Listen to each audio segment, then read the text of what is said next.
YouTube? This is your gym trainer Josh Hewitt, and today I want to show you a technique I'm using to help build bigger shoulders called mechanical drop sets.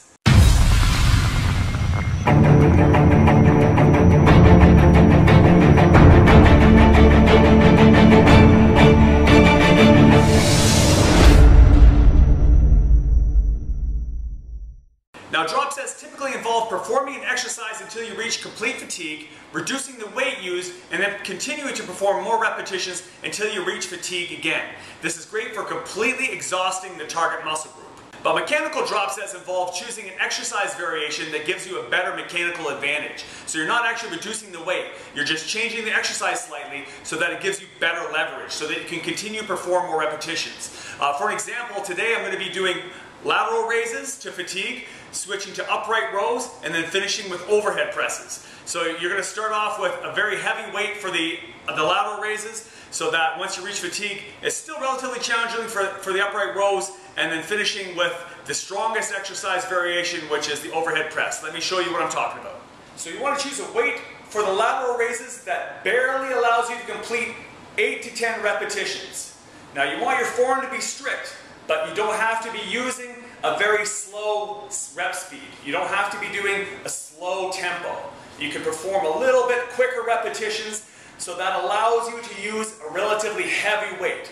A weight that is very challenging to complete 8 repetitions for your lateral raise. When you reach legitimate fatigue, when you're truly exhausted, you can't perform full repetitions with the lateral raise, immediately switch to the upright row. This is a wide grip upright row. You don't want the dumbbells to touch.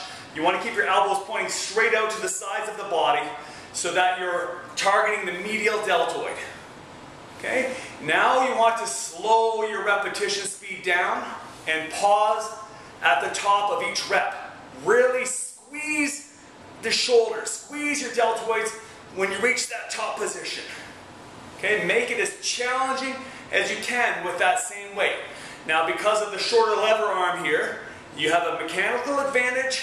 This is going to allow you to continue to perform repetitions even though you completely fatigued the medial delts performing the side raise. When you reach fatigue on the upright row, meaning you can't complete a strict repetition of an upright row full range of motion, immediately switch to the overhead press. Now with the overhead press, you want to press straight upwards, not bringing them in together. Right to the shoulders, straight up, control the negative. Now is the time to really slow your rep speed down, focus on getting more continuous tension, more time under tension. You should really feel your deltoids on fire, even though this should be a fairly easy weight for an overhead press. Okay, control the negative, don't rest at the bottom, and continuous tension through every repetition. When you reach fatigue, legitimate fatigue, you can't perform a strict overhead press rep, switch to a push press, assisting the movement with leg drive. All right. These should feel a lot more challenging than they look. Once you reach fatigue with the lateral raise and upright row, even that relatively light weight for the overhead press should feel quite tough. Your shoulders should feel like they're going to explode. Give this technique a try yourself. Let us know what you think. And until next time, let the games begin. Thanks for watching this video. If you liked it, make sure you give it a like. Also, check out our website down below. We've got a lot of great training resources on there as well. If you haven't yet,